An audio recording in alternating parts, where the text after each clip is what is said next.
ជំរាបសួរបងប្អូនជនរួមជាតិទាំងអស់ជាទីមេត្រីនៅពេលនេះខ្ញុំបាន8ប៉ុនធាននៅពេលនេះគឺយប់ម៉ោង7:09យប់ហើយម៉ោងនៅក្នុងទីក្រុងភ្នំពេញនៃប្រទេសកម្ពុជាហើយនៅពេលនេះខ្ញុំបានកំពុងមានវត្តមាននៅលើទីលានវិជាធិបតេយ្យដោយបងប្អូនបានដឹងហើយថាទីលានវិជាធិបតេយ្យត្រូវបានរដ្ឋាភិបាលលោកនាយករដ្ឋមន្ត្រីហ៊ុនសែននឹងបាន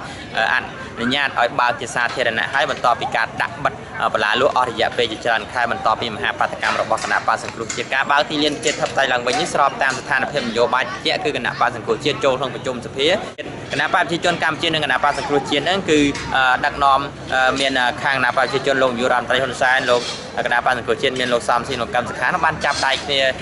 បញ្ចប់ភាពតានតឹងនៃផ្នែកនយោបាយយើងឃើញទីលាននេះក៏ចាប់តាមបើកឡើងវិញហើយពិសេសជាងនេះទៅទៀតគឺថ្ងៃនេះយើងឃើញថានៅខាងក្រោយខ្ញុំនេះគឺកំពុងតែមានការធ្វើរោងរបស់យុវជនហ្នឹងគឺជារោងសម្រាប់វេទិកាថ្ងៃស្អែកវេទិការបស់សហគមន៍ខ្មែរកម្ពុជាក្រមដឹកនាំដោយលោកថាច់ស្ថាននិងក្រុមយុវជនសម្ព័ន្ធវិជាធិបតេយ្យហ្នឹងគឺដើម្បីបើកវេទិកាឲ្យមានវគ្គគ្មិនសំខាន់ជាច្រើននៅថ្ងៃស្អែកចាប់ពីម៉ោង9ព្រឹកនេះគឺនឹងរៀបចំអំពីបញ្ហ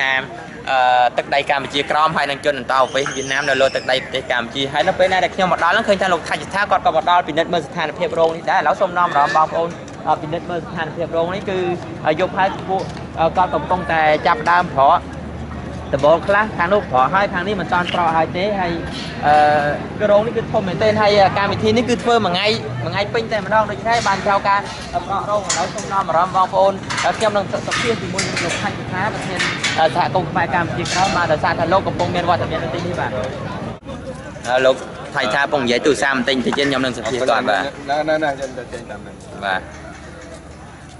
បាទវាសួរអាដាមតែអាដាមអាចបញ្ជាក់ប្រាប់ថាកម្មវិធីស្អែកបានដែរទេចំពោះការធ្វើរោងដូចធំមែនទែនតែម្ដងហើយបើតាមខ្ញុំដឹងត្រួសត្រាងឃើញថាសហគមន៍ខ្មែរកម្ពុជាក្រមដឹកនាំដោយលោកថាយុធាជាមួយនឹងយុវជនវិជាធិបតេយ្យសហយុវជនវិជាធិបតេយ្យជាច្រើនក្រុមមកជុំគ្នាដើម្បីធ្វើវេទិកានេះស្អែកនេះឡើងគឺដើម្បីទឹកដីកម្ពុជាក្រមនិងជនអន្តោប្រវេសន៍មូលហេតុឯបានជាធ្វើ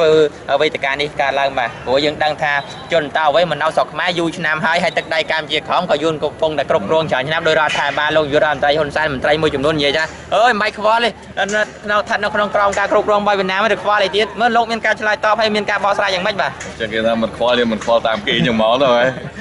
តែរៀបម៉ែយើងនៅតែខ្វាយខ្វល់ចំពោះរឿងទឹកដីរបស់យើងហើយជាពិសេសការព្រួយបារម្ភផុតហ្នឹងគឺរឿងបញ្ហាអន្តរប្រវេសន៍ដែលយើងកំពុងតែអនុវត្ត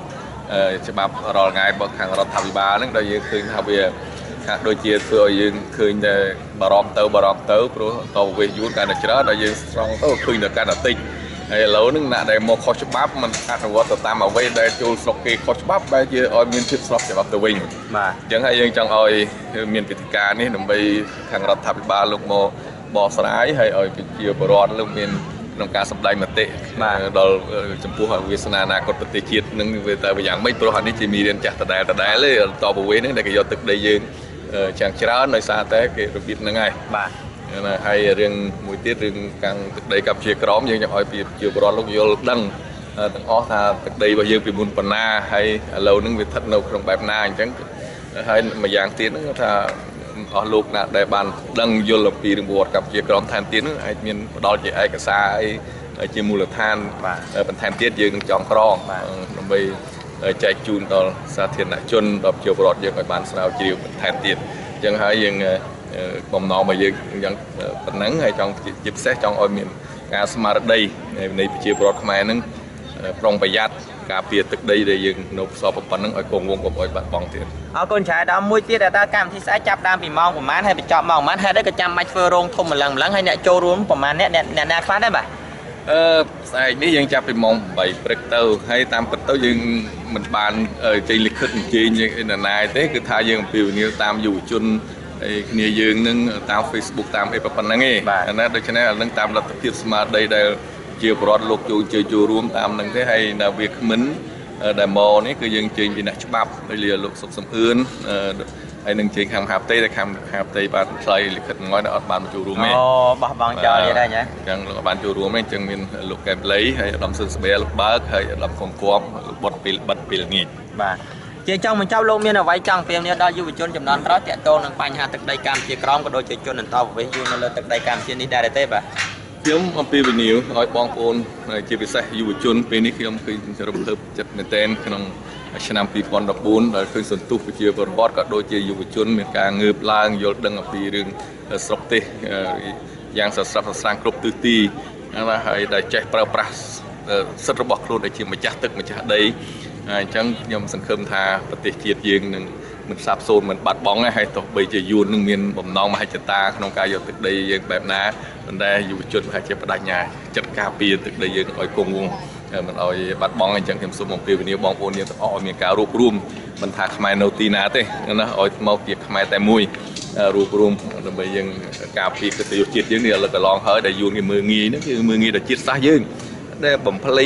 ប្រវត្តិសាស្ត្រយើងចង់បំបត្តិប្រវត្តិសាស្ត្រយើងទៀតដូច្នេះយើងមិនអាចនៅស្ងៀមបានទេអញ្ចឹងឲ្យបងប្អូនយើងទៅរួមគ្នាកណាខ្មែររួមគ្នាគឺខ្មែរឈ្នះកណាខ្មែរបែកបាក់អាហ្នឹងគឺខ្មែរស្លាប់ហើយបាទអរគុណច្រើនអាដាមថាជាដែលបានផ្ដល់បទសម្ភាសន៍ដល់កម្មវិធីអ្នករាយការណ៍ពិសេសហើយសូមបញ្ជាក់ផងដែរថាចាប់ពីស្អែកម៉ោង 7 ព្រឹកក្រុមការងារអ្នករាយការណ៍ពិសេសនឹងធ្វើសេចក្តីរាយការណ៍ផ្ទាល់អំពីទីលានប្រជាធិបតេយ្យទាក់ទងនឹងវេទិការបស់អាដាមថាជាដែលគាត់បានផ្ដល់បទសម្ភាសន៍មាញ់មិញនេះដូច្នេះសូមបងប្អូនកុំភ្លេចតាមដានเพลงអ្នករាយការណ៍ពិសេសបាទនៅពេលនេះខ្ញុំបាទប៉ែនពុទ្ធវិទ្យាសូមអរគុណសូមជម្រាបលា